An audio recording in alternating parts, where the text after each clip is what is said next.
Bonjour, bienvenue à notre cycle de visioconférences, celui du GRISOF, nos conférences d'actualité. Aujourd'hui, je suis particulièrement très fier de vous présenter M. William Bahia. M. Bahia a un parcours extrêmement intéressant. Il est diplômé universitaire en histoire, en communication et en gestion. Donc, déjà là, il y a déjà 3 casquettes. Il a travaillé comme journaliste pendant au-delà de 10 ans dans divers contextes, dans divers pays, en Afrique. Il est camerounais d'origine et il a aussi travaillé un peu à travers le monde, à travers Euronews. Et comme je disais tantôt, il a plusieurs casquettes et il lui en manquait probablement une parce qu'en ce moment, il fait un travail de recherche. Il est chercheur doctoral au programme de doctorat interdisciplinaire en sciences humaines appliquées sous la direction du professeur Violaine Lemay, qui elle-même est une spécialiste de l'interdisciplinarité, affiliée aussi à la faculté de droit et au centre de recherche en droit public, et donc à l'Université de Montréal. Et aujourd'hui, M. Bahia va vous présenter son travail de recherche qui porte sur la géopolitique de la santé. Et sans plus tarder, je laisse la parole à M. Bahia et je vous souhaite une belle conférence. Merci, Une merci. dernière chose avant que M. Bahia commence, s'il vous plaît, si vous ne parlez pas, fermez vos micros. Et puis, merci. Très bien. Merci beaucoup, professeur. C'est vrai que ça alourdit un peu la présentation là, mais je tiens à vous remercier pour cette présentation qui est dithyrambique en réalité et bien que juste, mais ça fait plaisir toujours de s'entendre dire un peu ce qu'on a fait. Je tiens également à remercier le professeur Le Marié qui nous suit de France et qui est là. Et je voudrais partager avec vous maintenant, vous allez me donner quelques secondes, ça va paraître légèrement long, mais ça va être 30 secondes pour que je puisse faire la connexion entre vous et la présentation que j'ai préparée sur PowerPoint. Ça va être plus simple.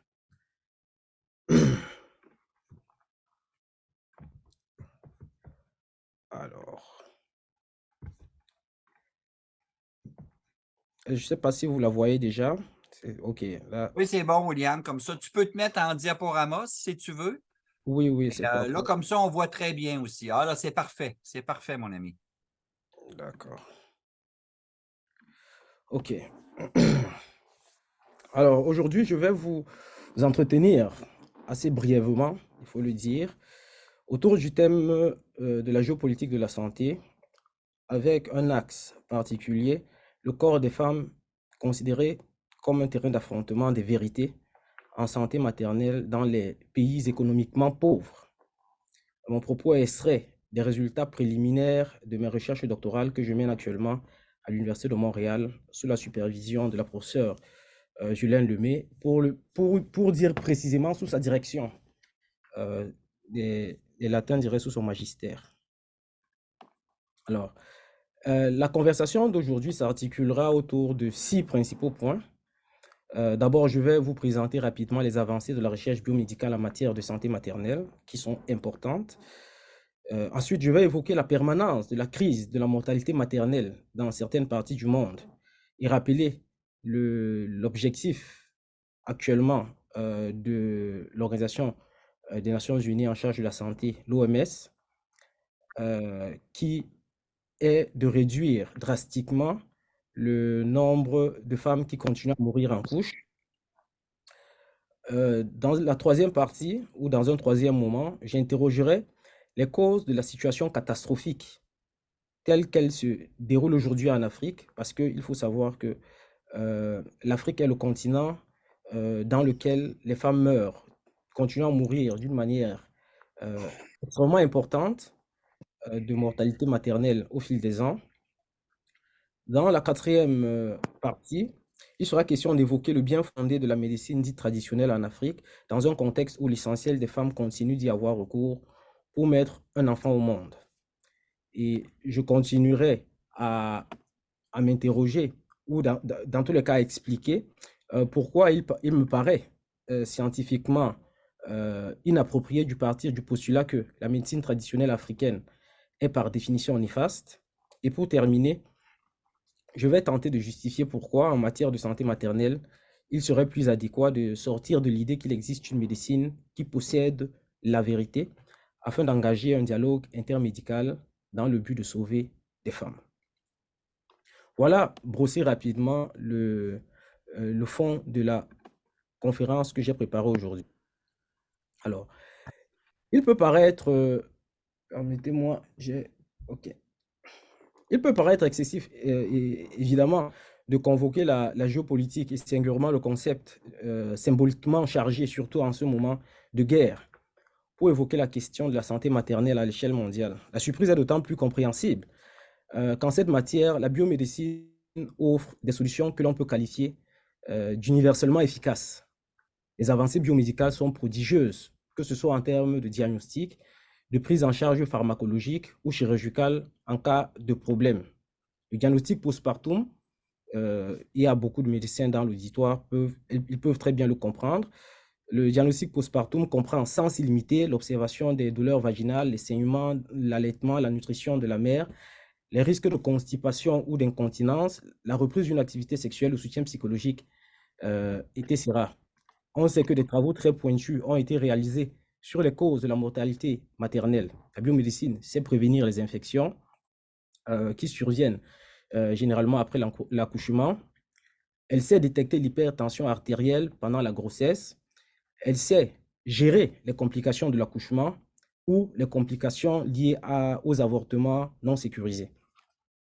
Et si on se concentre essentiellement sur les complications pendant l'accouchement, celle qui retient le plus d'attention dans l'urgence est très souvent l'hémorragie postpartum.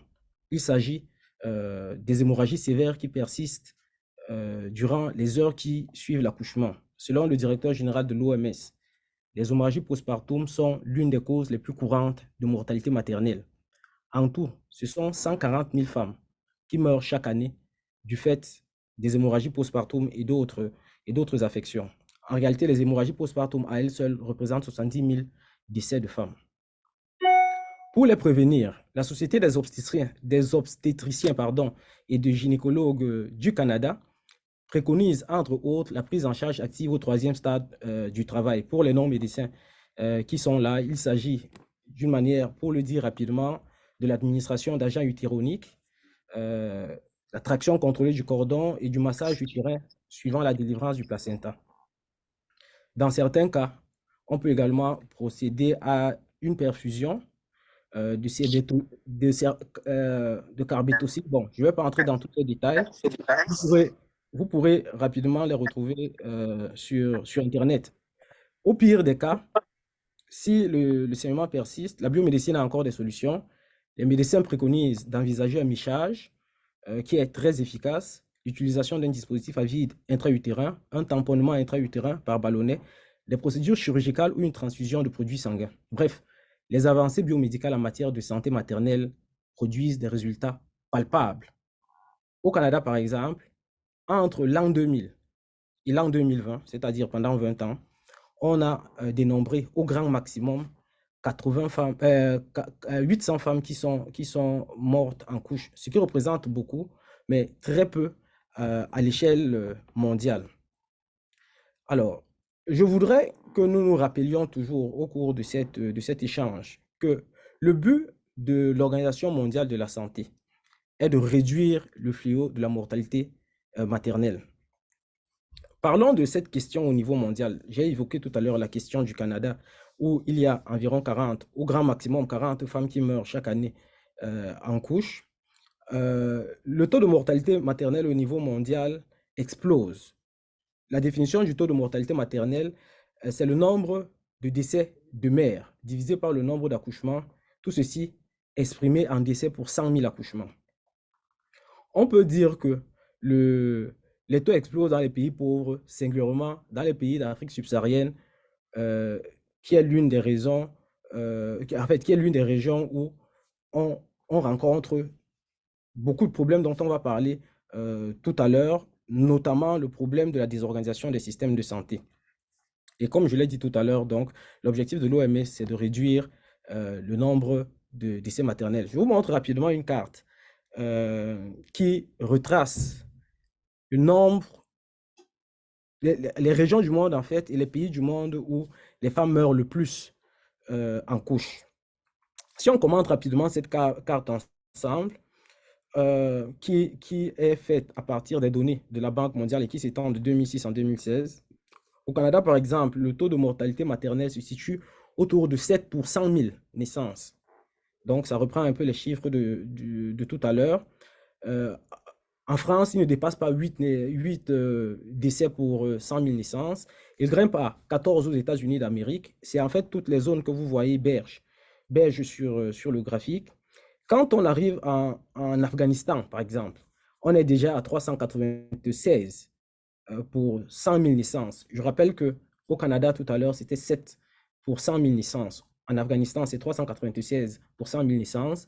En République démocratique du Congo, nous sommes à 693 femmes qui meurent en couche chaque année pour 100 000 naissances. En Sierra Leone, qui est le champion du monde dans cette triste statistique, il y a, vous voyez, en Afrique de l'Ouest, nous avons la Gambie, nous avons la Guinée, la Sierra Leone, le Libéria. Vous voyez, la Guinée, la Sierra Leone et le Libéria. En Sierra Leone, c'est 693, en Sierra Leone, 693, c'était en République démocratique du Congo. En Sierra Leone, c'est 1360 femmes qui décèdent chaque année pour 100 000 naissances, ce qui représente environ un peu plus d'une femme pour 100 naissances. C'est extrêmement grave comme chiffre.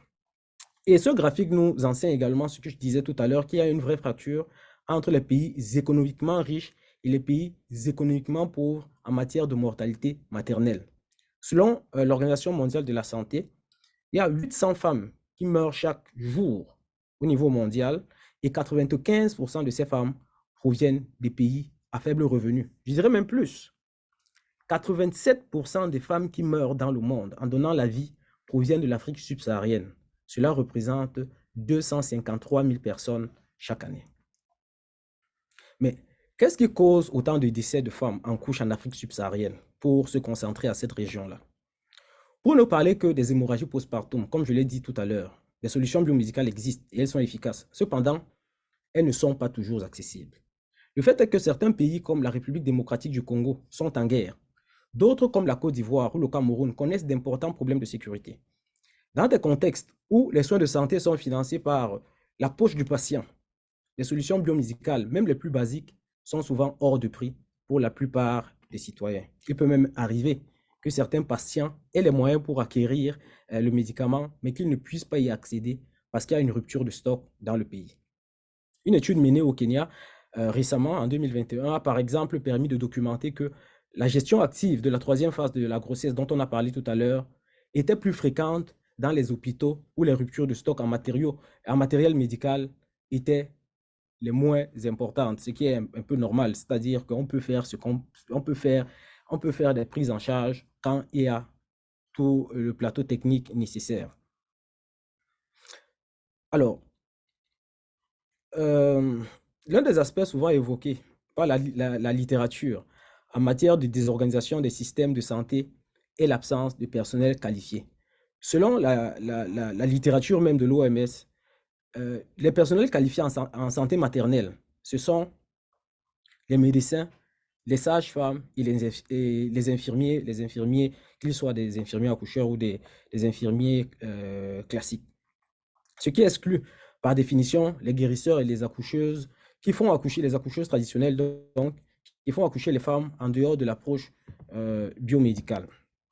Alors, je fais exprès, vous pouvez voir, je pose la question, les savoirs thérapeutiques africains sont-ils néfastes? Je fais exprès d'utiliser le terme savoir thérapeutique pour le moment, pour ne pas susciter un débat interminable sur le terme médecine, qui, je le rappelle rapidement, désigne, selon le petit Larousse de la médecine, un ensemble de connaissances scientifiques et des moyens de tous ordres pour la prévention, la guérison et le soulagement des maladies, blessures ou infirmités. Je reviendrai peut-être sur cette définition plus tard. J'ai souligné tout à l'heure que le recours aux guérisseurs et autres accoucheuses qui interviennent auprès des femmes en dehors du paradigme biomédical est considéré comme un facteur aggravant en matière de mortalité maternelle et infantile.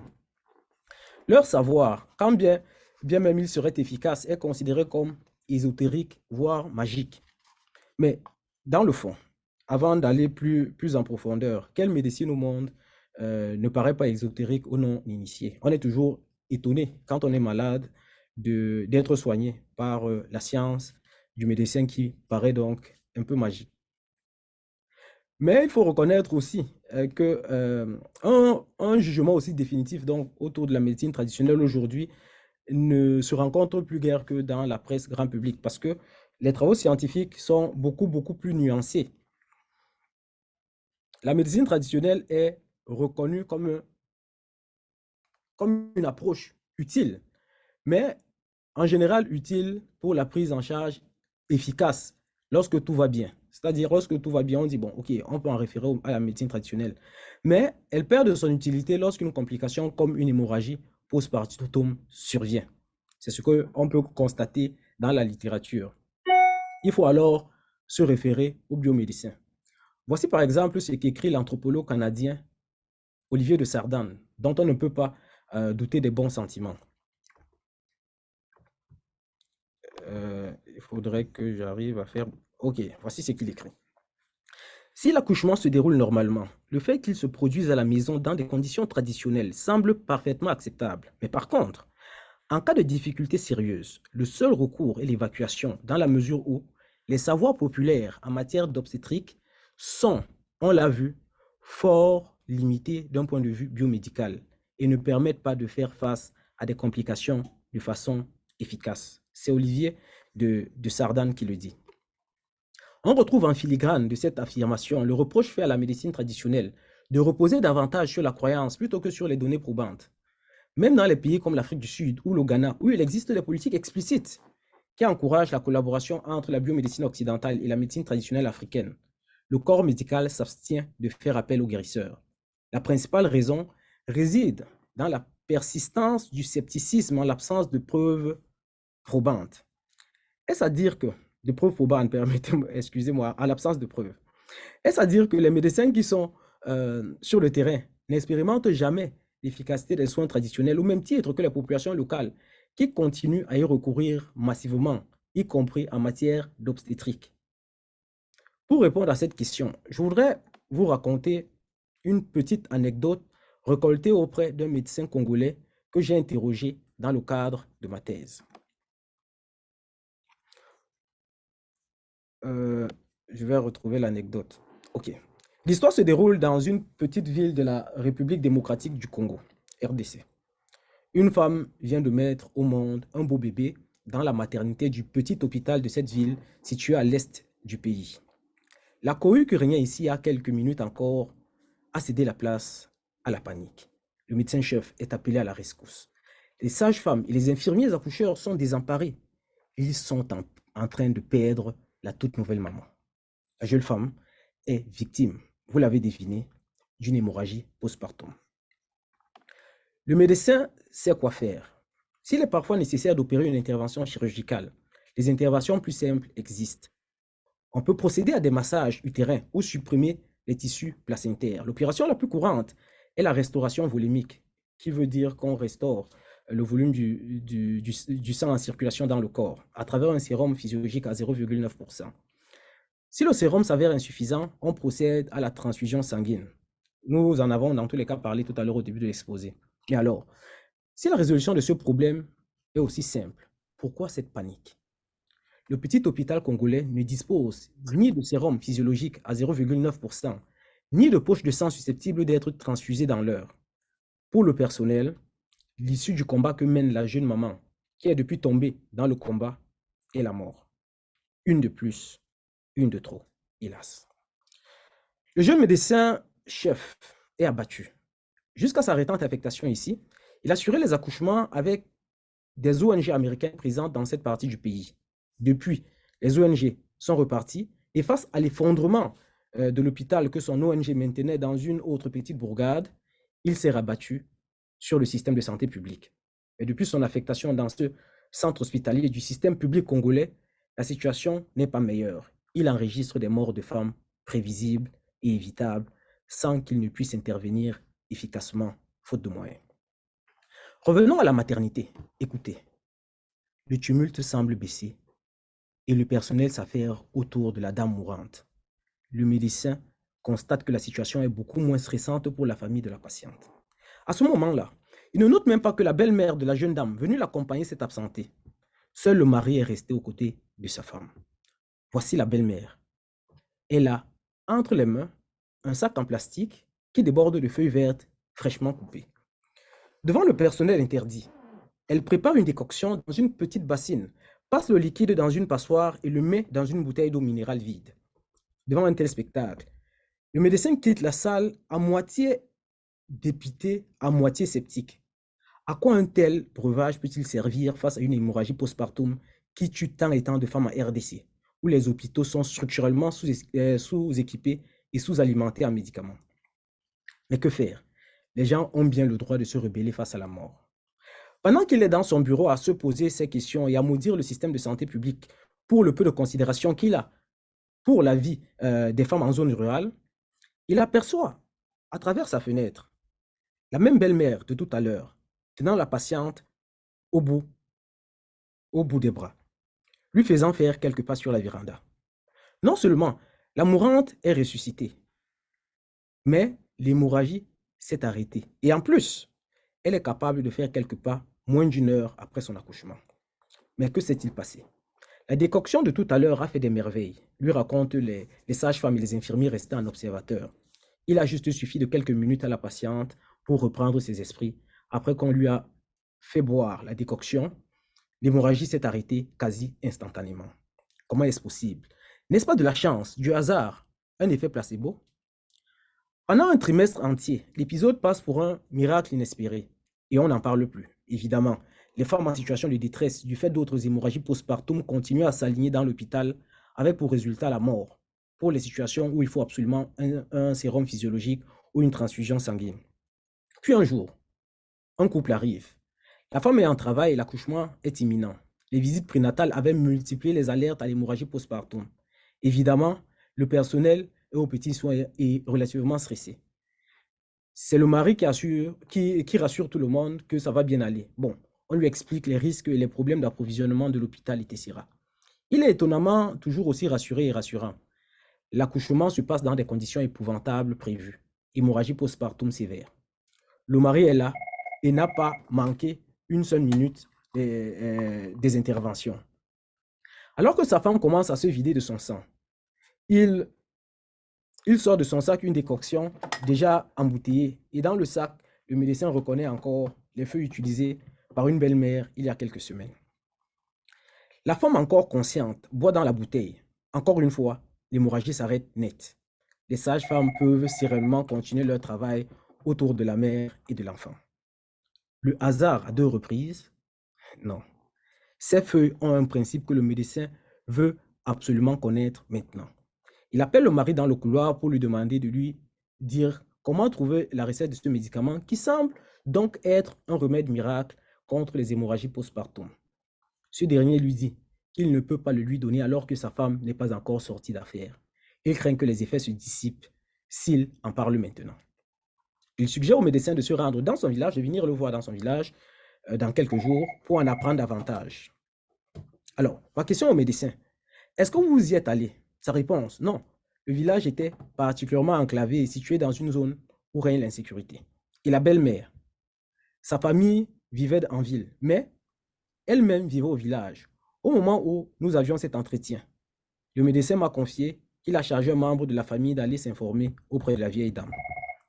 À son avis, cette décoction est une piste sérieuse à explorer pour la prise en charge des hémorragies postpartum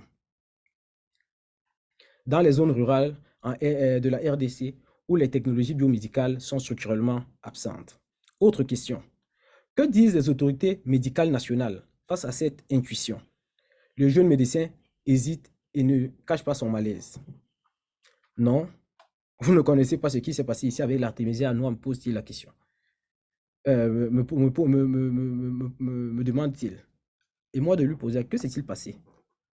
Et lui de me dire, beaucoup de médecins qui ont commencé à défendre la prise en charge du paludisme grâce à cette tisane ont été très sérieusement inquiétés. Fin de l'anecdote.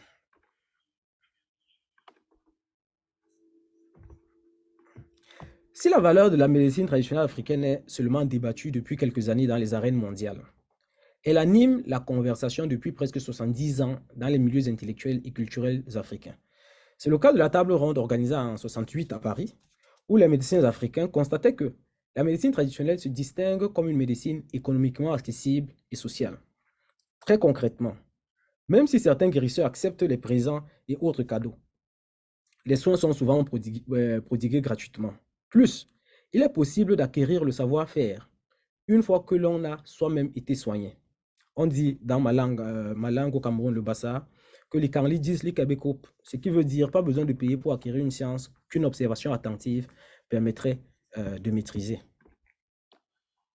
Alors, s'il s'agit d'une médecine sociale, en ce qu'elle est souvent le lieu de dialogue entre les générations, entre les aînés qui ont déjà vécu certaines expériences et ont appris au fil des années et les nouvelles générations.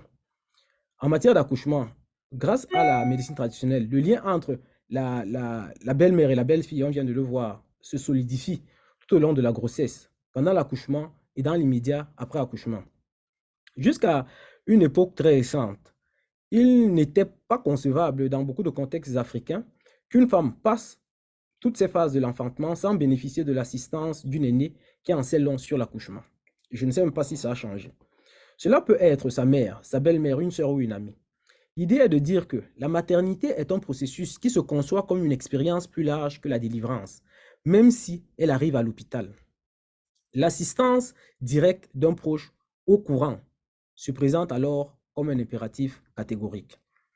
Le second apport est qu'il s'agit d'une médecine personnalisée et ouverte. Dans l'anecdote que j'ai racontée tout à l'heure, on perçoit la personnalisation à travers les préventions du second monsieur qui demande au médecin d'attendre que le médicament fasse de l'effet sur sa femme avant de partager la recette. Le médicament a visiblement été préparé pour une personne, c'est-à-dire pour sa femme, et selon des conditions qui concernent cette personne spécifique à un moment donné, dans un lieu donné. Dans le champ même de la biomédecine, on assiste aujourd'hui à l'émergence du mouvement de la médecine personnalisée. La biomédecine personnalisée promet de transformer les soins prodigués aux patients. Il s'agit de passer d'un mode universel et réactif à un mode prédictif, préventif et plus précis. Le caractère ouvert de la médecine traditionnelle va de soi en ce qu'elle est un patrimoine partagé au sein de la communauté. Il n'y a pas vraiment de refus catégorique de partager le savoir qu'on a acquis. Il arrive que le guérisseur qui désire partager son savoir exige que celui qui l'acquiert accepte de le partager à son tour dans les mêmes conditions qu'il a reçues, c'est-à-dire en général sur simple demande et gratuitement. Il faudra reconnaître qu'il existe de plus en plus une dérive de l'appropriation pour soi des savoirs thérapeutiques africains par certains individus ou certaines communautés qui la revendiquent comme un savoir chevillé au corps, une sorte de savoir en soi qu'ils auraient reçu de manière quasi atavique dans les gènes depuis des temps immémoriaux de leurs ancêtres. De tels dérapages existent et sont souvent présentés comme une méthode de se prémunir de l'exclusion dont sont victimes des savoirs colonisés par la science médicale occidentale. La médecine africaine en matière de santé maternelle, dans tous les cas, sur cet aspect de dérapage, je reviendrai plus amplement là-dessus tout à l'heure. La médecine africaine en matière de santé maternelle, pour continuer, est aussi une médecine écologique, évidemment. Elle s'appuie presque exclusivement sur la flore et sur la faune locale pour proposer des traitements. Alors que je m'adresse à cette auguste assemblée du groupe de réflexion et d'information en sciences ouvertes francophones, dans le GRISOF, dont l'objectif déclaré est de favoriser l'échange scientifique dans le monde de la santé, il faudrait peut-être insister sur l'analogie entre le savoir médical moderne occidental et le savoir thérapeutique africain, que certains, comme Olivier de Sardane, assimilent, à mon avis, trop facilement au savoir de sens commun. Il peut en effet apparaître ahurissant. de considérer qu'un médicament puisse cesser d'être efficace si sa composition était révélée à un tiers alors qu'il est encore administré à une patiente. Ce type de saillie participe à disqualifier la médecine africaine du champ de la médecine scientifique, en ce qu'elle s'apparente à une médecine magique ou, pour reprendre une classification chère à Auguste Comte, à une médecine religieuse qui n'a pas encore atteint le stade de la science positive. Je rappelle que la loi des 3 États d'Auguste Comte est née à la fin du 19e siècle comme une théorie dans un contexte où la science occidentale tentait de s'affranchir complètement de ses dimensions religieuses et métaphysiques. Cette histoire de la science est particulière à l'Occident et ne concerne pas vraiment les autres traditions savantes dans le monde. Cela veut dire que les autres traditions savantes dans le monde n'ont pas segmenté la science en moments religieux, moments métaphysiques et moments positifs. Qu'à cela ne tienne, d'importantes similitudes existent entre les structures de la pensée traditionnelle africaine et les structures de la pensée moderne occidentale, toutes choses étant égales par ailleurs. Le premier constat est d'abord que la pensée dite religieuse, pour parler de l'Afrique, est une pensée théorique au sens le plus classique du terme. La théorie scientifique peut se définir comme un effort pour trouver l'unité qui sous-tend la diversité de l'expérience quotidienne. Qu'est-ce qui explique la maladie, par exemple? La pensée africaine peut, par exemple, répondre à la colère des ancêtres due à une infraction avec les règles de la parenté, tandis que la médecine occidentale va convoquer la théorie bactériologique. Dans les deux cas, il s'est opéré une opération intellectuelle pour expliquer à un certain niveau d'abstraction, au-delà du sens commun.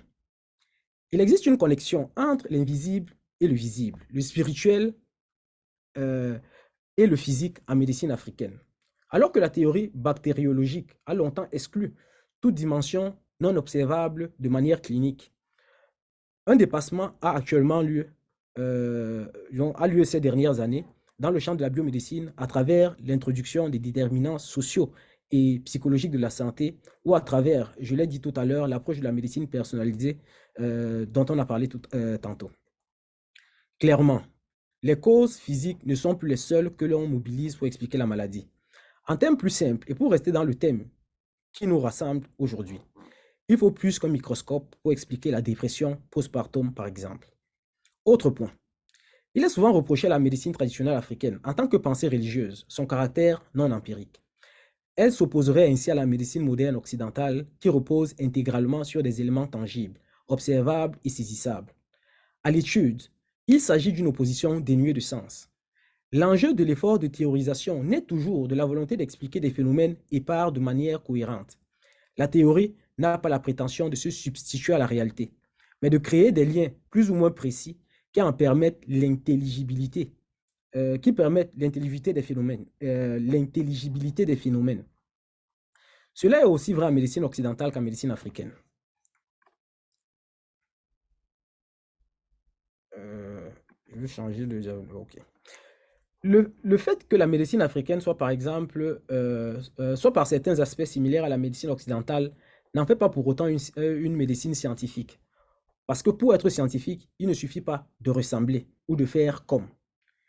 Les révolutions contemporaines en philosophie de la connaissance nous enseignent que la science, pour être science, est toujours une construction dont l'objectif est d'atteindre un but humain.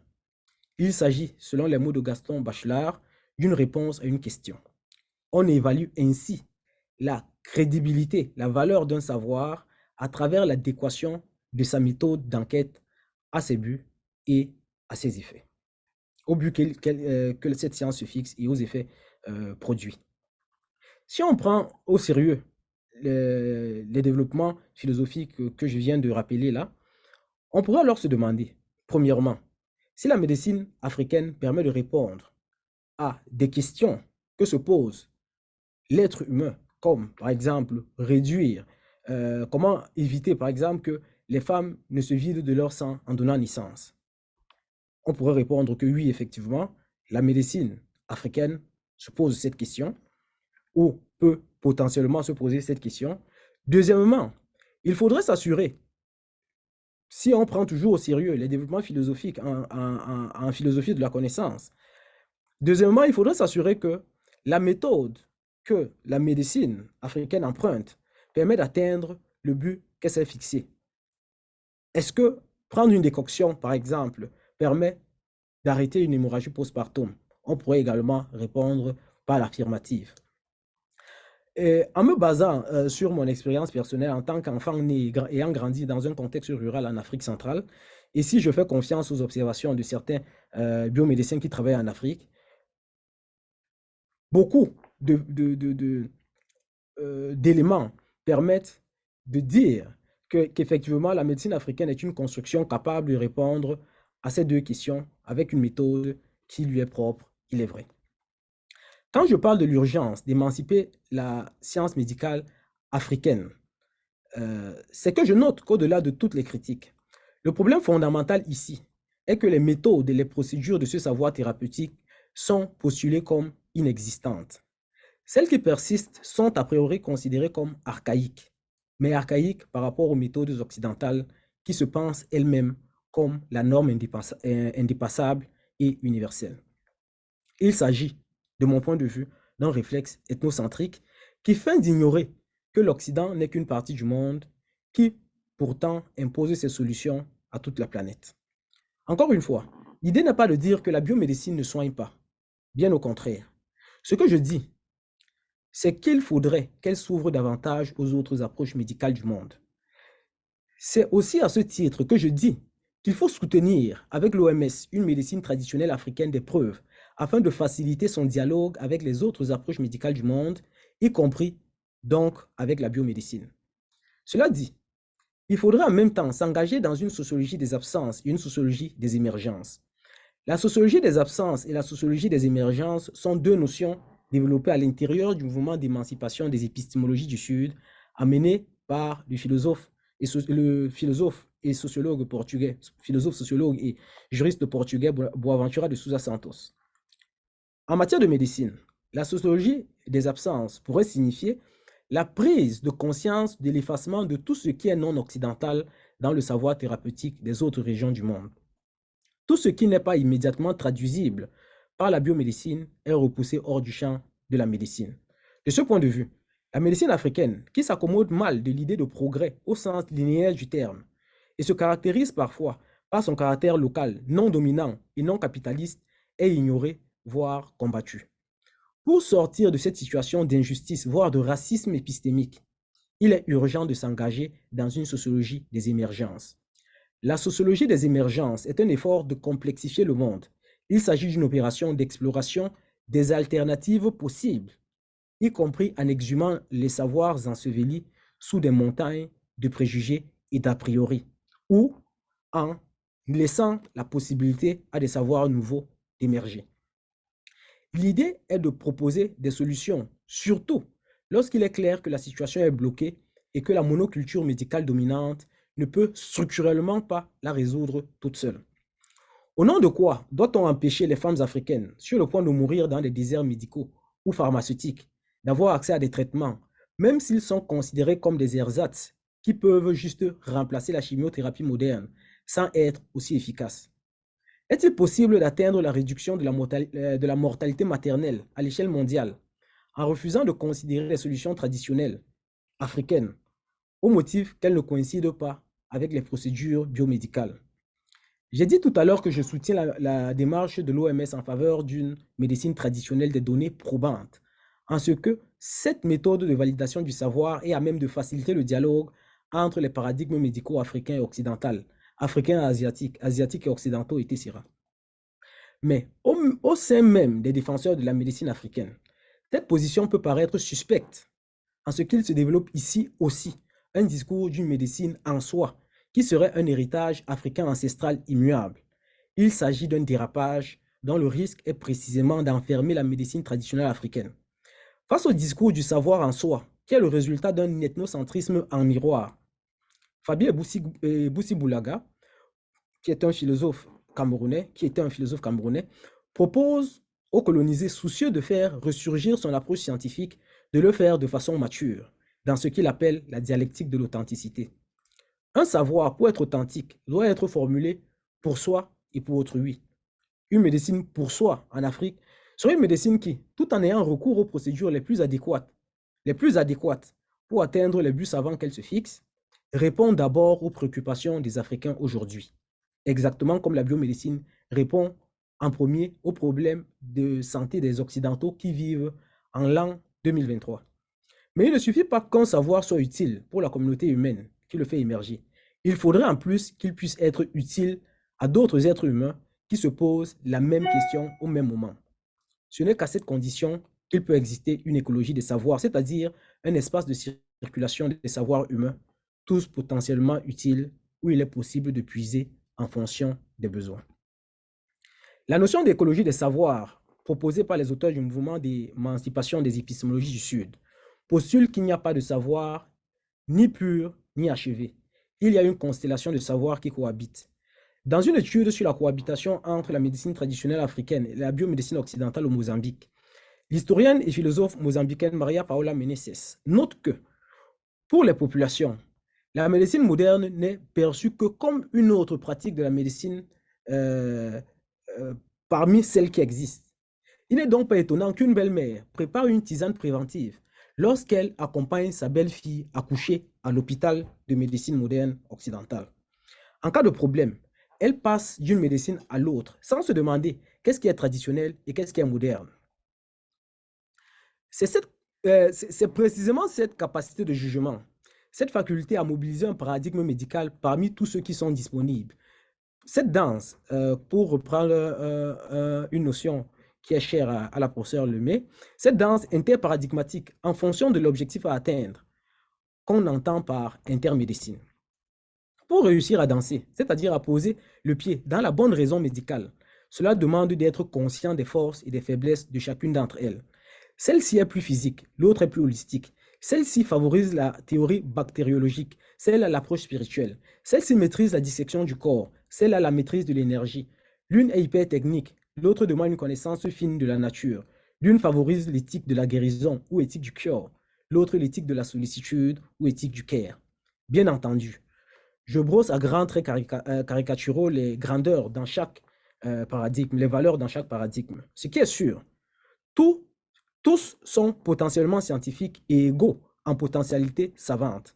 Autrement dit, aucun d'entre eux ou aucune d'entre elles ne peut dire qu'elle possède la vérité, entendu que la science n'est pas exercice de description de la réalité, mais seulement réponse à une question pour atteindre un but.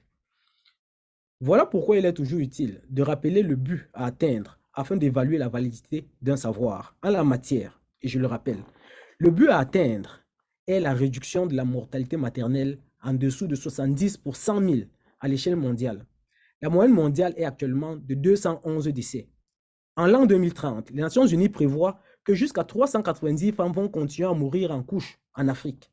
Il semble difficile d'imaginer que l'Afrique peut y parvenir en s'appuyant exclusivement sur un paradigme médical unique, même pas sur la seule biomédecine qui a pourtant de grandes avancées. La cohérence scientifique nous oblige à sonder à une approche interdisciplinaire entre médecine africaine, médecine occidentale, voire médecine d'autres régions du monde, si celle-ci offre des méthodes adéquates pour sauver des vies des femmes en détresse. Tous ces efforts doivent aussi intégrer une dimension souvent peu évoquée, celle du respect du choix des femmes et des familles africaines. Permettez-moi à ce moment où je suis en train de conclure cette intervention, de faire un plaidoyer. Dans de nombreuses cultures africaines, l'accouchement à domicile est très valorisé. Au Sénégal, par exemple, jusqu'à 93% des femmes ont recours à des consultations néonatales dans un centre de médecine occidentale. Mais paradoxalement, jusqu'à 40% d'entre elles continuent à accoucher à la maison. La question est de savoir ce qui explique ce décalage. Il a été démontré que ce n'est pas parce qu'elles sont ignorantes. D'abord, il est plus facile de faire des kilomètres à pied quand on est enceinte que quand on est sur le point d'accoucher et qu'on est tétanisé par les contractions. Ensuite, les femmes se plaignent de la violence physique et symbolique associée à l'institution hospitalière. L'absence de prise en charge personnalisée est de ce fait considérée comme une agression. Les anesthésies et les césariennes de confort sont aussi décriées comme une incursion indue de l'obstétricien ou de l'infirmier accoucheur dans la maternité. La maternité, c'est le fait d'être mère. Oui, mais c'est aussi le travail et la délivrance physique. En plus, il faut ajouter une expérience psychologique et spirituelle que les soins hospitaliers peuvent profondément troubler. En Afrique comme ailleurs dans le monde, le milieu hospitalier est par définition un lieu où sont rassemblées des personnes à la santé chancelante. Accoucher dans un tel environnement est une exposition inquestionnée du nouveau-né et de la mère à une foule de problèmes iatrogènes. Si ces craintes existent en Afrique depuis l'introduction de la médecine occidentale dans les colonies, elles commencent aussi à être documentées un peu partout en Occident où elles sont prises très au sérieux. Pour faciliter le dialogue que j'appelle de mes voeux, n'est-il pas temps de prendre au sérieux les choix thérapeutiques des femmes africaines aussi, tout en les accompagnant au lieu de les brimer ou de refuser de les accueillir dans les centres hospitaliers en cas de complications qui nécessitent un soin biomédical au motif qu'elles ont accouché à la maison? Les cas de femmes refoulées à l'entrée des maternités au motif qu'elles n'ont pas suivi les visites médicales qui meurent sont légion en Afrique et sont rapportés dans la presse comme de simples faits divers. Mais c'est là, au cœur de ces faits divers sordides, que se cachent sans doute les victimes les plus malheureuses de la guerre des vérités que l'approche africaine de la médecine et l'approche occidentale dominante continuent à se livrer. J'en appelle donc à un cessez-le-feu et à l'ouverture d'un dialogue des médecines du monde dans le but de sauver nos mères, nos femmes, nos sœurs et nos filles. Je vous remercie. Merci, professeur Yves Tremblay. Merci, professeur Étienne Lemarié. Je vous redonne la parole pour la suite. Ben, merci énormément pour cet exposé qui résulte d'une réflexion très profonde et puis mûrie. Il y a beaucoup à dire. Vous avez dit beaucoup aussi. Je ne sais pas trop par où commencer. Sinon, peut-être que je pourrais peut-être conter une anecdote à laquelle j'ai assisté à un moment donné.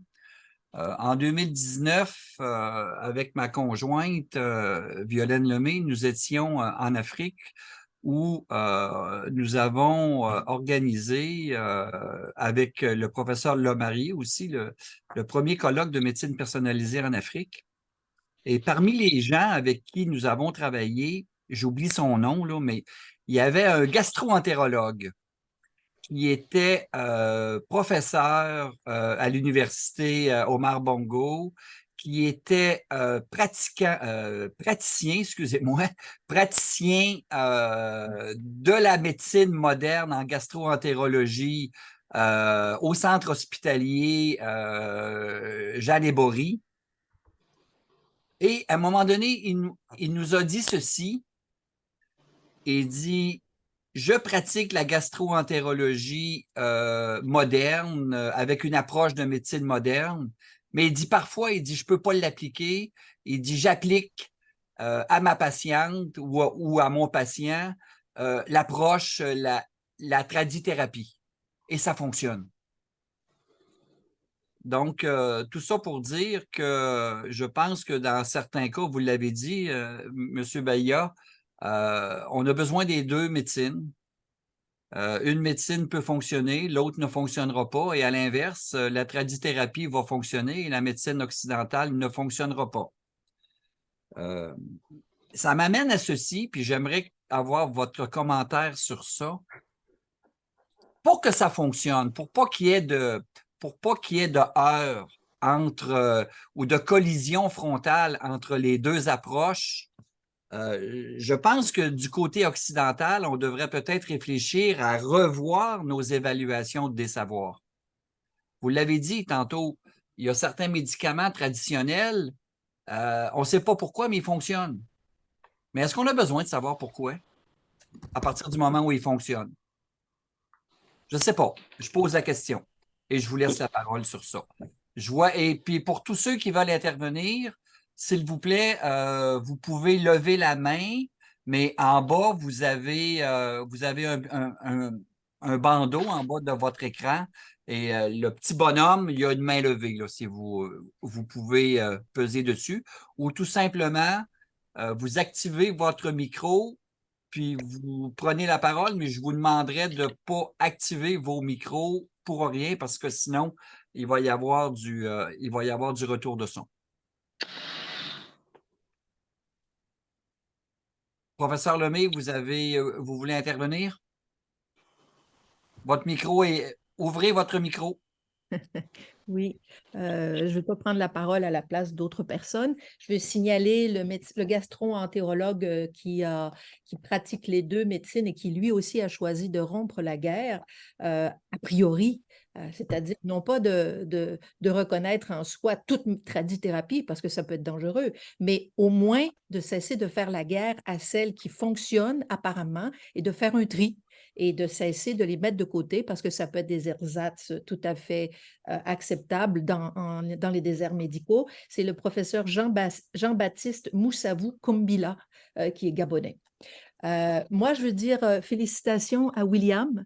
À chaque fois que je t'entends parler, William, je sais pourquoi la première fois j'ai accepté que tu travailles dans mon équipe de recherche sans avoir de place, parce que je me suis dit, celui-là, je pense qu'il faut vraiment qu'il travaille avec nous. J'ai reconnu avec émotion le grand médecin congolais que je t'ai référé pour faire des entrevues. Je vois qu'il a accepté et ça m'a ému de voir son témoignage, de reconnaître son témoignage et euh, ça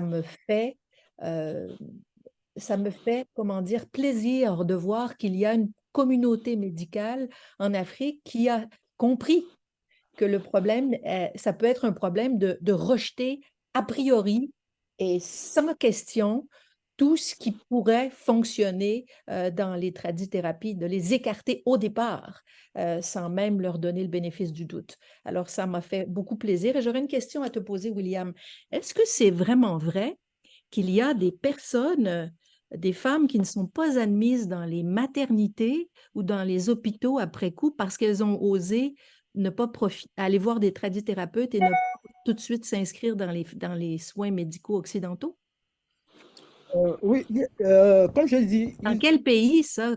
Qu'est-ce que ça... ça, Comment, ça arrive, en savoir ça, plus, ça m'a étonné. Ouais. ça arrivait récemment en Côte d'Ivoire encore, où il y a eu un cas comme ça qui a été traité comme un fait divers, mais il y a eu un fait divers très important au Cameroun qui s'est déroulé en 2016. J'ai eu l'occasion de le raconter pendant ma présentation à l'ACFAS. Il s'agit d'une femme qui avait été, en fait, je commence par la fin de l'histoire, qui avait été éventrée par sa belle-sœur à l'entrée de la maternité de l'hôpital La Quintini de Douala, euh, parce que la famille considérait que l'hôpital, du moins les sages-femmes et les infirmiers avaient refusé de l'accueillir à l'intérieur de la maternité parce que l'une des raisons, dans un premier temps, c'est elle n'avait pas suivi l'ensemble de la procédure des visites prénatales et que elle avait commencé à accoucher à la maison, qu'il y avait eu des complications à la maison et donc quand on l'a référé à l'hôpital, il était déjà trop tard, donc on les a maintenus à l'extérieur. C'est vrai ça a créé une grosse polémique où l'ordre des médecins et le gouvernement camerounais se sont prononcés, mais c'est un cas, pour le dire Et rapidement, pourquoi ils l'ont éventré? on l'a éventré parce que elle était morte, c'est-à-dire il y avait eu un constat de décès, mais les enfants à l'intérieur du ventre faisaient encore des mouvements. Et donc, la C'est famille la a donc famille qui l'a éventré. l'a éventré parce que Les bébés allaient mourir. OK. les bébés, bon, voilà, on voulait sauver au moins les bébés et que les sages-femmes et les infirmiers ne voulaient pas s'en occuper du tout. Est-ce donc c'est une pratique de punition un peu des patientes qui ont... Mais qu'est-ce qui arrive si les patientes n'ont pas les moyens pour les suivre, les moyens obstétriques qu'il faut faire? Il y en a qui ne sont pas capables de payer. Oui, il y a des gens qui ne sont pas capables de payer, mais il y a des situations de rétention. On a des situations de rétention de personnes dans les centres de santé. Ça existe dans presque tous les pays africains où les soins de santé sont encore payés par la poche du patient. On a des situations de captivité, donc des femmes par exemple qui accouchent mais qui sont maintenues captives. Il y a des femmes qui sont refoulées. Elles sont Ça, maintenues captives parce qu'elles ne peuvent pas payer, c'est ça? parce qu'elles ne peuvent pas payer, mais il y a également des violences physiques, des violences verbales. si on n'a pas suivi tout le processus des soins prénataux, ou si on se pointe à l'hôpital, par exemple, en ayant pris des médicaments traditionnels. Donc, il y a ces violences physiques-là qui existent. Quand on Donc, parle qui fait que les femmes ont peur d'entrer dans les soins de type occidental. Oui, ça existe vraiment. Ça existe vraiment dans les contextes africains. Quand on discute, on prend le temps de discuter, parce que pour préparer cette intervention, j'ai pris le temps de discuter quand même avec certaines de nos sœurs, et qui donc parlent très ouvertement de ces situations de violence, à la fois des violences physiques, des violences verbales, des violences symboliques, comme j'ai dit, à l'intérieur des maternités. Et ça, c'est même quand on est admis. Mais quand on n'a pas les moyens d'être admis, parfois ça peut être compliqué, effectivement. Ben, moi, je vais laisser la parole aux autres. Je te félicite vraiment. Mais si tu me permets, je ferais peut-être, moi, une petite suggestion qui, à mon avis, permettrait d'éviter des malentendus parce que des fois, j'avais l'impression que j'allais basculer. Moi, je dirais, au lieu de dire les savoirs thérapeutiques africains sont-ils néfastes, je pense que la vraie question qui t'interroge, c'est sont-ils toujours et nécessairement néfastes Oui, en présumant? C'est ça le problème. c'est ça. C'est ça le problème que tu abordes, à mon sens. Bref, toujours et nécessairement, parce qu'on ne peut pas leur donner le bénéfice du tout à toutes. Il y a clairement des abus là aussi. Là. Il faut Bien sûr, bien sûr. vigilant, ouais. C'est pour ça que j'avais un problème au début, je résistais, là, je comprends. OK, mais félicitations, je donne la parole à d'autres personnes. Moi, j'ai la chance de te parler plus souvent. Étienne, est-ce que tu voudrais intervenir? J'aimerais dire un mot à propos de ton image. Étienne, on ne te voit pas, donc il Eh ben, faudrait que… je ne sais pas, C'est je vrai, n'arrive il est en pas. train de devenir un fantôme. Ouais, non, en non, mais train c'est de- parce qu'il faut que tu ailles dans tes paramètres. Il faudrait aller dans tes paramètres. Oui, mais j'essaie de corriger, je n'y arrive pas. Alors, est-ce que tu me donnes la parole, Yves? Oui, oui, vas-y, cher ami. Enfin, écoute, je ne vais pas la prendre longtemps. Euh, je veux- pour essayer d'éclairer un petit peu ce que je veux dire, tout d'abord, toutes mes félicitations, William, parce que c'était un très bel exposé qui attire tout un tas de questions, de commentaires. Hein. Je vois les choses comme ça. Un exposé comme ça, c'est fait pour être discuté. Je ne sais pas si c'est exactement la réflexion qui est en cours actuellement au Canada, parce la géographie n'est pas la même.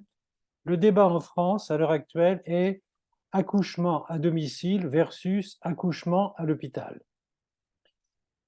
Accouchement à domicile, ça veut dire milieu naturel, etc., versus l'accouchement à l'hôpital, où c'est un milieu médicalisé. Alors, il y a ceux qui sont partisans de l'accouchement à domicile en disant que c'est plus, non pas confortable, mais proche de la nature en quelque sorte, alors que l'accouchement à l'hôpital, c'est technicisé, etc. C'est un peu ce que vous avez dit tout à l'heure, William. En réalité, c'est un peu un faux débat. Pourquoi ne pas accoucher à domicile, mais à une seule condition? Enfin, accoucher à domicile ou dans une structure qui ressemble à l'accouchement à domicile, à condition que si il y a un problème, et quand il y a un problème, il faut agir vite, eh bien qu'on ne soit pas à 15 ou 20 kilomètres ou dans un endroit perdu qui ne permettra pas de régler le problème. Alors, ce que vous avez cité, l'hémorragie du postpartum, c'est typique. L'hémorragie du postpartum, on n'a pas 3 jours pour agir. Et moi qui ai exercé pendant 18 mois en Algérie, en pleine nature, il y a déjà un certain nombre d'années, des hémorragies du postpartum, j'en ai vu beaucoup. Il n'y avait pas 36 solutions. Il faut faire une révision utérine très vite, etc. Et j'ai appris très vite à le faire, hein, parce que c'était une nécessité. Je dois dire que les femmes prenaient des médicaments traditionnels, mais pas pour ça. J'en ai jamais vu en prendre. Elles en prenaient d'autres. J'en ai vu qui étaient efficaces, d'autres moins. Pour cela, il n'y en avait pas. A priori, je n'en ai pas vu. Mais il fallait agir vite. Ce qui m'amène à dire que, certes, moi, je n'ai strictement rien contre les médicaments. Strictement rien, ça, quand on commence par dire ça, ça fait un petit peu restrictif. Les médicaments traditionnels, très bien. Je ne vois pas d'inconvénient, à la condition qu'on sache parfaitement ce qu'on fait, que l'on Dans le cas que vous avez montré, une femme qui saigne, on lui donne une tisane et 5-10 minutes plus tard, elle ne saigne plus. Moi, je suis convaincu, il n'y a pas de problème. Il n'y a aucun problème là-dessus. Donc, il faut savoir ce que l'on fait, savoir quelles sont les limites de ce que l'on fait, les risques que l'on prend. Et je dirais que ce n'est pas une question de choix, ce n'est pas que la médecine occidentale est meilleure que la médecine traditionnelle. Je pense qu'on devrait pouvoir associer les deux sans aucune difficulté, en sachant les limites des deux. Et puis, sur un point qui me paraît important, c'est que les médecins les accoucheurs, par exemple, s'ils font de la médecine traditionnelle et de la médecine dite occidentale, ils doivent bien connaître les deux. C'est-à-dire qu'il y a une question de compétence. Il faut savoir quelles sont ses limites, aussi bien dans un sens que dans l'autre. Voilà le petit commentaire que je voulais faire. Et sur ce, je vais essayer de réactiver mon C'est ça. Moi, écran. dans le Oui. fond, je trouve le fond de vos commentaires extrêmement intéressant et très aligné avec le fond de ce que je disais.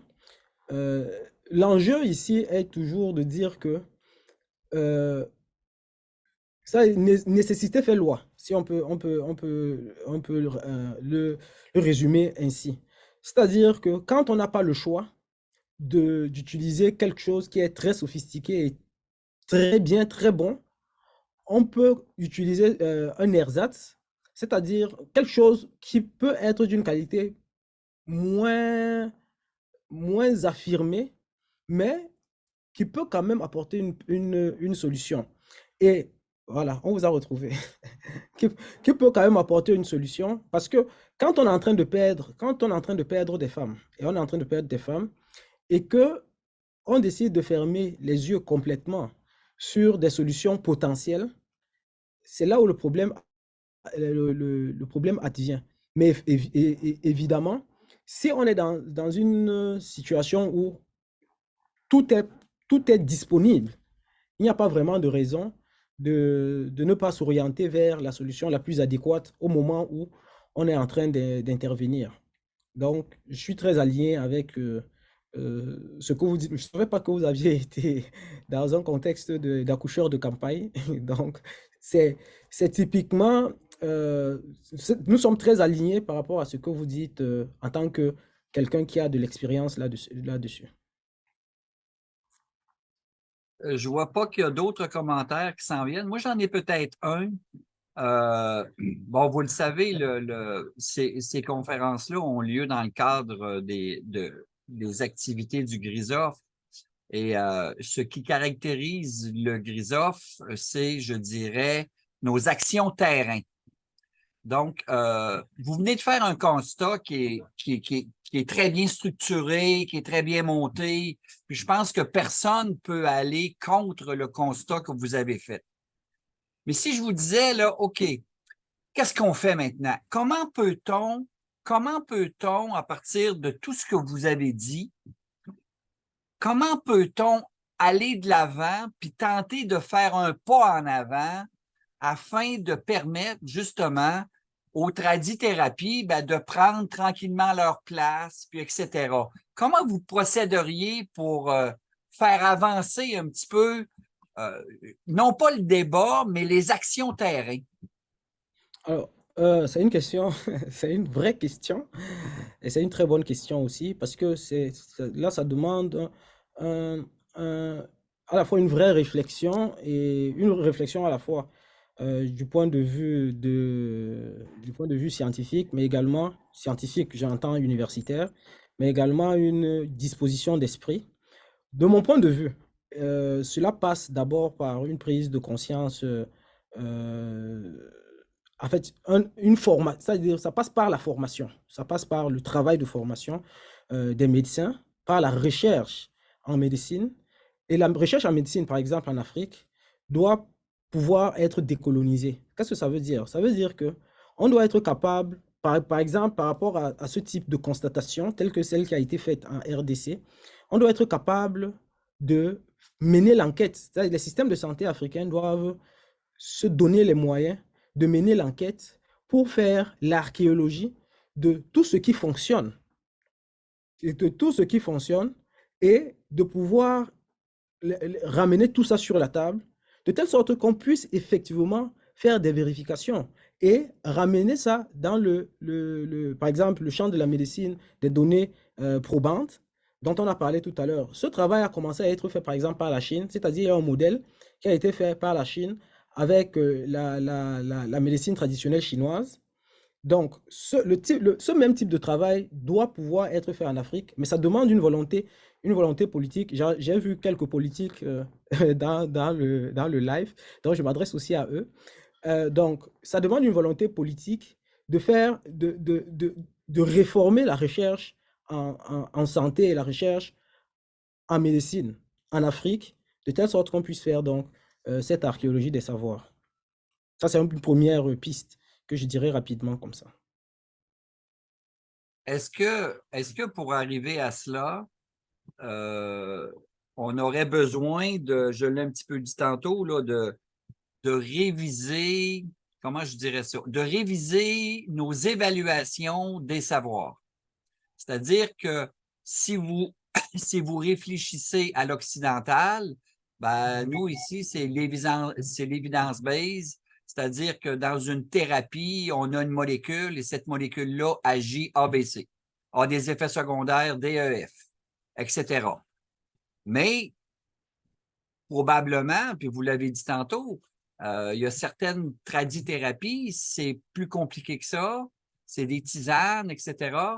Ça sous-entend qu'on doit peut-être réviser comment on évalue une connaissance, comment on évalue un savoir. Je ne sais pas. Je pose la question. Moi, je dirais a priori, parce que moi, je suis dans une posture de diplomate. Je ne suis pas vraiment dans la posture. Je ne suis pas à l'intérieur de la science médicale en tant que telle. Je suis plus dans une posture de diplomate. Je prends la biomédecine pour ce qu'elle est, en respectant ses valeurs à elle. Je ne dis pas que les valeurs, je ne juge pas pour le moment, dans le cadre de ce travail de recherche, je ne juge pas des valeurs épistémologiques de la biomédecine. Je regarde ce que la biomédecine fait avec le succès que ça a. C'est-à-dire parce que le travail moléculaire, par exemple, a apporté des avancées importantes en biomédecine. Mais également, ce que la médecine traditionnelle africaine a en termes de tisane et tessera, ou même sa dimension spirituelle, ça a également apporté, ça a également apporté quelque chose d'important. Donc, ce que je dis, c'est qu'il faut trouver un moment où les deux, les, deux, les deux approches de la médecine, chacun en ce qui le caractérise dans sa force, peuvent être rapprochés. L'idée, ce n'est pas de dire que l'une doit coloniser l'autre. Ce n'est pas de sortir de la colonisation biomédicale pour aller avec une autre colonisation. C'est de dire la biomédecine est ce qu'elle est, avec ses valeurs, ses grandeurs, ses forces, ses méthodes. La médecine traditionnelle est ce qu'elle est, avec ses valeurs, ses grandeurs, ses forces, ses méthodes. Il peut arriver que pour des besoins de négociation et de collaboration, l'une emprunte quelque chose à l'autre, mais ce n'est pas de dénaturer l'une pour que l'une devienne l'autre et inversement.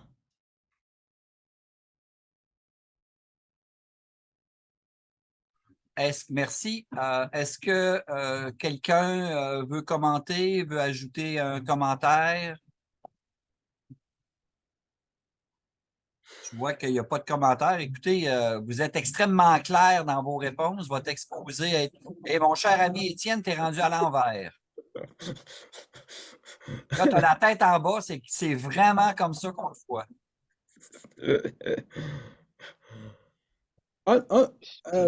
Ouvre ton micro, Étienne, ouvre ton micro. Je pense que notre ami Parassian aurait un commentaire à faire aussi. Oui, juste. Ben, merci beaucoup pour cette conférence, c'est très, très intéressant parce que moi-même, j'ai vécu donc dans une île, effectivement, où les multitraditionnels, on a eu donc toutes sortes de médecines traditionnelles alors que je viens donc en France, la médecine chinoise, la médecine ayurvédique, etc. Et donc, ce qui fait qu'effectivement, donc, je pense pas qu'il faut opposer ces deux médecines, ce sont des médecines complémentaires. Je pense encore une fois, vu que dans le cadre où on a parlé justement de cette hémorragie, le cas d'hémorragie postpartum, je pense qu'effectivement, il faut aller un peu plus loin. C'est-à-dire pourquoi ça a marché avec cette médecine traditionnelle. Il faut au contraire, nous scientifiques, entre parenthèses, doit saisir cette opportunité pour aller plus loin, pour les recherches, pour essayer de comprendre, et peut-être en faisant justement ce pas, et donc de comprendre un petit peu les choses, on peut aller ensemble retrouver, parce que dans les deux cas, moi, ce que j'ai, à l'Imory, je peux donner des cas où effectivement, souvent, on passe par la médecine traditionnelle qui marche aussi bien, sans pouvoir trop expliquer. Et puis, je pense pas qu'il faut opposer. Je pense qu'il faut comprendre, parce qu'il y a toutes sortes de médecines qui existent. Il y a des médecines holistiques souvent on néglige un petit peu dans nos pays occidentaux. Je crois que tout ça, il faut aller ensemble, faire quelque chose en collaboration plutôt que de s'opposer. Et c'est quand on fera ça qu'on pourra améliorer. Peut-être on va retrouver encore des choses très positives en étudiant ces médecines traditionnelles, etc. Il y a beaucoup de choses encore à découvrir, à mon avis. Que Merci. le ciel vous entende, docteur. Merci. C'est parfait, c'est exactement ça. Je n'ai plus rien à dire. Mais je voudrais quand même revenir et pour faire la suite du docteur Parassien, revenir à ce que disait le professeur Tremblay tout à l'heure, pour dire que, en fait, pour insister que la rencontre entre la médecine occidentale et la médecine traditionnelle ou la médecine traditionnelle des autres régions du monde, c'est une rencontre de type interculturel, c'est de l'interculturalité. Dans l'interculturalité, il n'est pas nécessaire qu'une culture disparaisse au profit d'une autre. C'est justement, il faudrait que chaque culture soit bien ancrée, chacun ayant un pied bien ancré, de telle sorte que chacun puisse aller à la rencontre de l'autre, apporter ce qu'il a apporté et rester quand même authentiquement et culturellement ancré pour pouvoir nourrir le dialogue interculturel. Donc, nous sommes dans le cadre de l'interculturalité en matière de sciences. Étienne, tout à l'heure, tu voulais apporter un autre commentaire, je crois. La parole est à toi. Mais ouvre ton micro, cher ami. Ouvre le micro.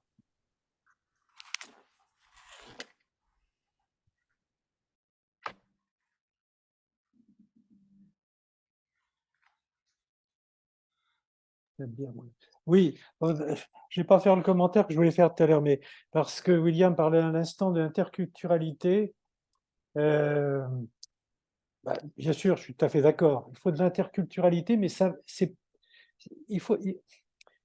Je vais raconter un exemple. Je citais tout à l'heure le cas, il y a déjà un certain nombre d'années, où je travaillais en Algérie, dans une région perdue, etc., où il y avait une utilisation de médecine traditionnelle, et j'étais très content que les gens les utilisent parce que j'avais pas suffisamment de moyens pour les traiter avec une médecine dite occidentale. Tout près de chez moi, tout près de l'endroit où j'étais, il y avait des Chinois, puisque vous parliez de la médecine chinoise tout à l'heure, qui faisaient des interventions sous acupuncture. J'ai vu comment se passaient les interventions sous acupuncture. Ça ne me paraissait pas du tout évident et je n'avais pas du tout envie, moi, de bénéficier d'une intervention sous acupuncture, pour la raison que vous imaginez.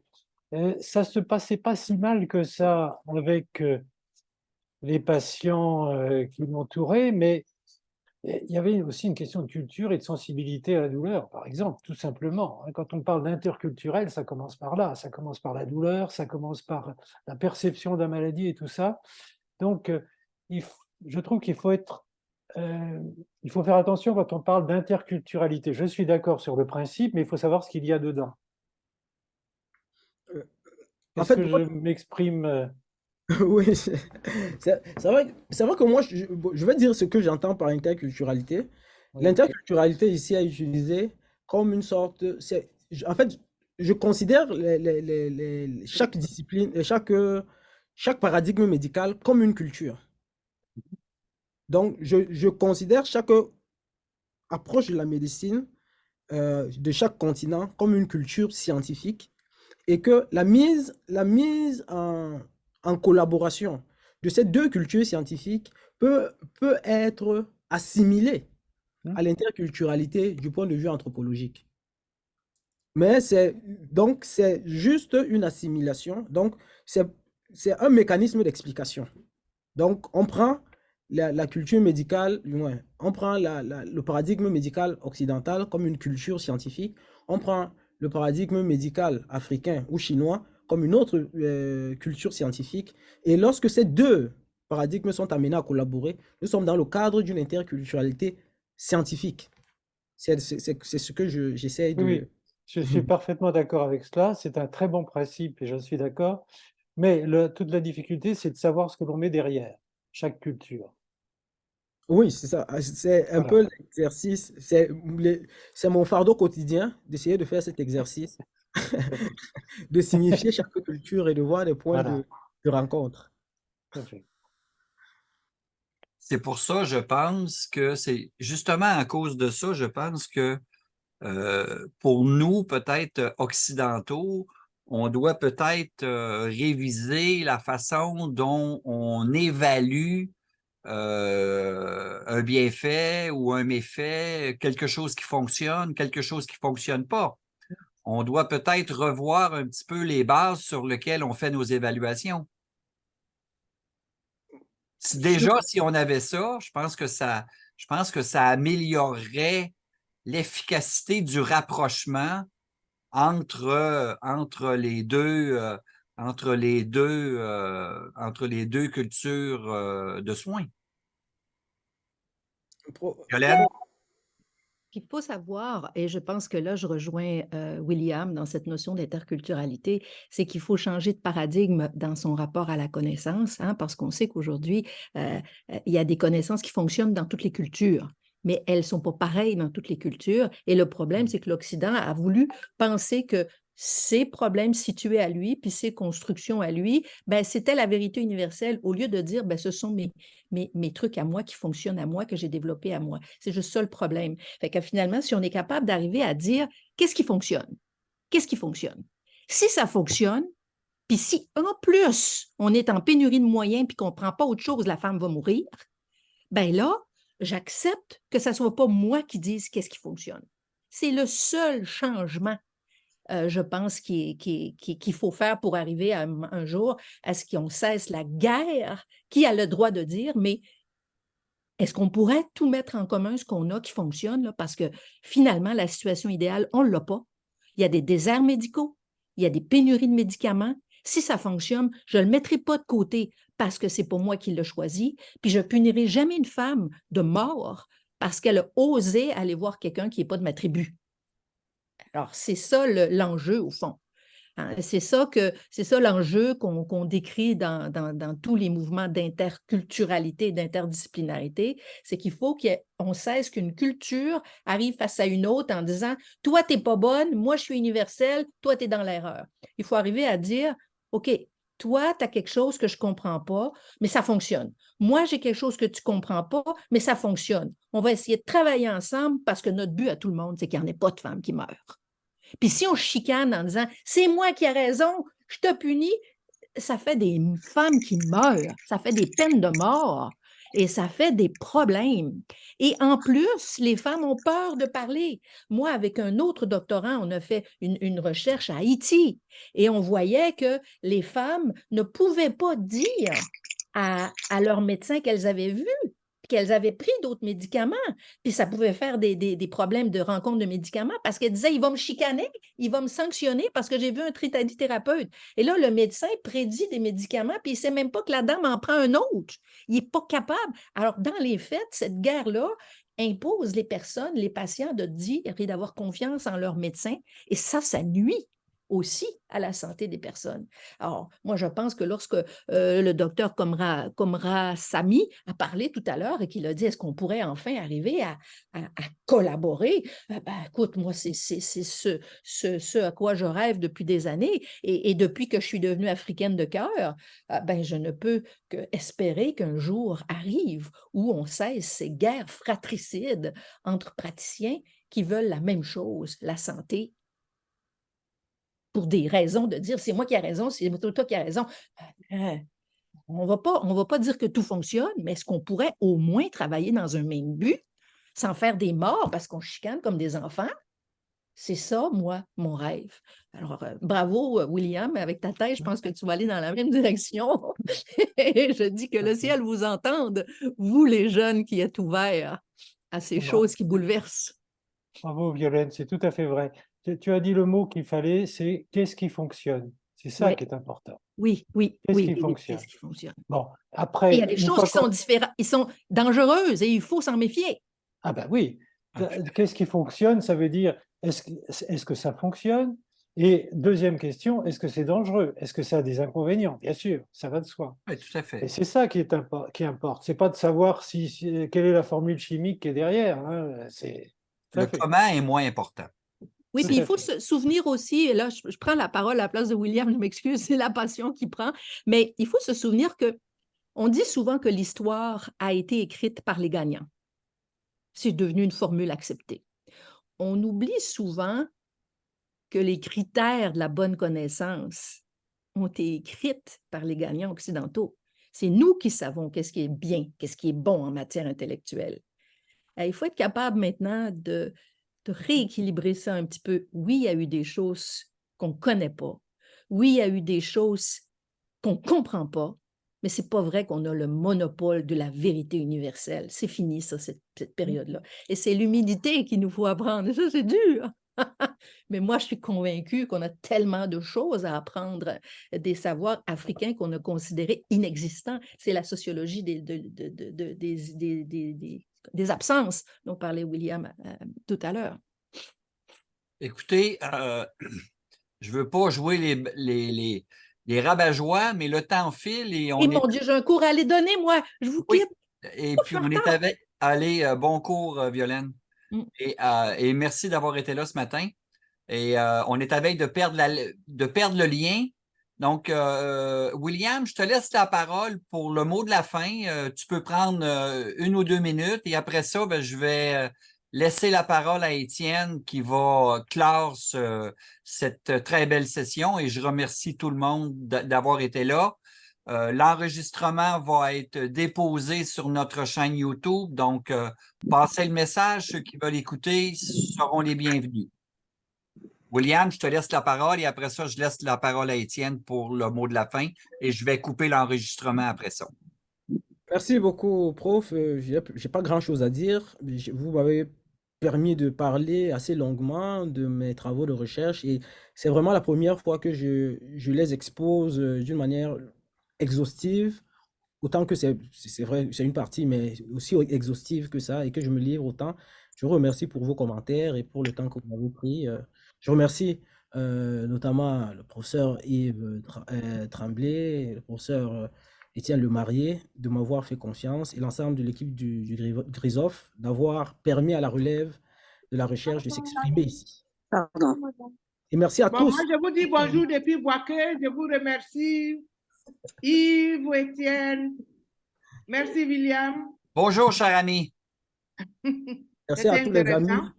à tous les amis qui Bonjour. se sont connectés aussi. Merci. Merci encore. Merci à toi, cher ami Parassian.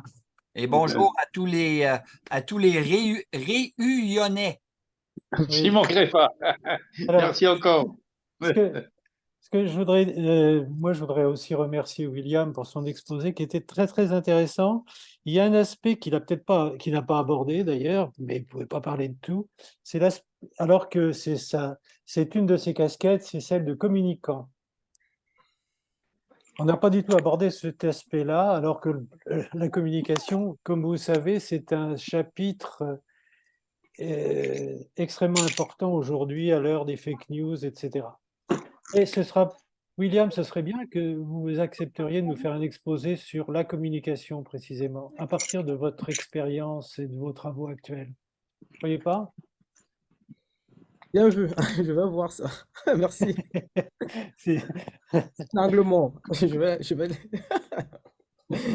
Merci beaucoup, docteur. Voilà. Alors, la prochaine visioconférence est prévue le jeudi 30 novembre, c'est-à-dire dans un mois, sur le sujet sera intelligence artificielle et exploration fonctionnelle respiratoire, conférence donnée par le professeur Antoine Ding-Xuan, qui est professeur de physiologie respiratoire et chef du laboratoire de physiologie à l'hôpital Cochin à Paris. Et il y aura peut-être une autre conférence entre-temps, mais nous vous indiquerons en temps voulu. Pour l'instant, il n'y a pas d'autre prévu avant le 30 novembre, et ensuite il y en a une autre 14 jours plus tard, le 14 décembre. Ce sera Jean-Marc Lévy-Leblond, qui est un épistémologue des sciences, qui nous fera un exposé sur l'épistémologie des sciences, précisément. Voilà, merci à tous, merci William, merci de votre attention. C'était passionnant et à bientôt. Merci, William, et à bientôt. Puis juste pour un mot sur la communication, je pense que la communication va jouer un rôle extrêmement important si on veut qu'effectivement les savoirs traditionnels, les savoirs occidentaux, en termes de soins, Oui. que ça puisse se rencontrer et puis communiquer d'une façon intelligente et pour une meilleure qualité de soins. Donc, Je voudrais Oui. rapidement souligner quand même la présence dans ce live d'au moins un député camerounais qui est là et qui nous a fait l'amitié de venir écouter ce live. Et puis, il y a aussi je vois quelques personnalités politiques camerounaises dans ce live. J'espère que ça va permettre de faire avancer les choses au pays. merci à vous tous, chers amis. Et si vous voulez joindre le groupe, être sur nos listes de diffusion, ben, vous êtes les bienvenus. Vous envoyez un courriel à William et puis William va nous transférer vos demandes à moi ou à Étienne. Et on rajoute puis, sur la liste. Vous êtes les bienvenus. Je vois juste une petite chose, il y a des... Oui, ben écoute, je vais juste dire vite les commentaires. En fait, tout le monde te félicite, William. Oui, à l'interculturalité dans le domaine médical. Très belle conférence. Merci, William, pour cette valorisation des médecines traditionnelles.